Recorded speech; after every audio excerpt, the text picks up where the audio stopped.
سلامونه دوستانو، یو ځل بیا ستاسو په خدمت کې دوه مهمې الماني جملې مې راوړې دي. روزمره ژوند کې موږ استفاده ترې کولی شو.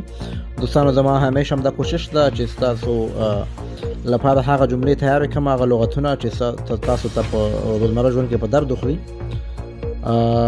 خدای دې وکړي تاسو ورڅخه مستفید شئ، یعنې استفاده ترې وکړئ. دوستانو، اوله جمله وایم، وای موږ چې کله چاته وایو زه ډاډه نه یم، تاسو چې څوک ووایي یا څوک تاسو خبر وکړي او تاسو ورته وایئ زه ډاډه نه یم یا مطمئن نه یم، نو دغه جمله په الماني ژبه باندې داسې وایو: Ich bin nicht sicher.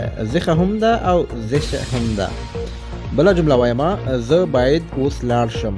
زه باید اوس ولاړ شم یا لاړ شم، نو دا جمله په الماني ژبه باندې داسې وایو: Ich muss jetzt gehen.